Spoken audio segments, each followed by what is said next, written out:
Hey guys, here is example number 2 of 3 of solving radical inequality. So we already went over example 1. Alright, so this is going to be example 2. So let's get right into it. Okay, like example 1, like we talked about, we're going to solve this just like we were with the radical equations. Okay? And then there's this one last step we have to take care of at the end, but again, we'll talk about that when we get to it.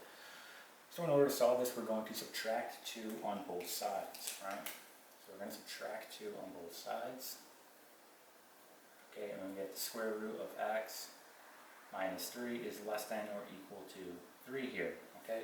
We want to get rid of the square root now, so we're going to square both sides, right? We have to square both sides. That naturally cancels out the square root, and now we have x minus 3 is less than or equal to 3 squared is 9, okay? Last step, just add 3 on both sides, and we get here x is going to be less than or equal to 12, okay? Now you may be saying, okay, great, I'm done. However, we also have to take into account the square root here. What do we know about this, right? We can't be dealing with a negative number underneath that square root because then it will be imaginary.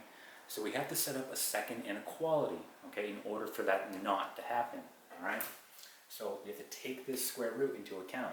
So we're going to have to set up a second inequality here, and it be set up like this. We're going to have the square root of x minus 3 has to be greater than or equal to 0. Now notice everything else I left out because it doesn't matter. We're only concerned with this square root here, right? We're concerned that this has to be, whatever happens underneath this radical has to be greater than or equal to 0, okay? So don't be confused by these other values that you have. We're only concerned with the square root, okay? We're going to go ahead and solve this now. So we're going to square both sides. Right, it just naturally cancels out the square root, and we have x minus 3 is greater than or equal to 0. Okay? Your last step is to simply add 3 on both sides.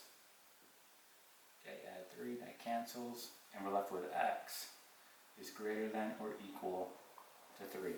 So we have 2 answers here, and they are the following. We have x is greater than or equal to 3, and x is less than or equal to 12.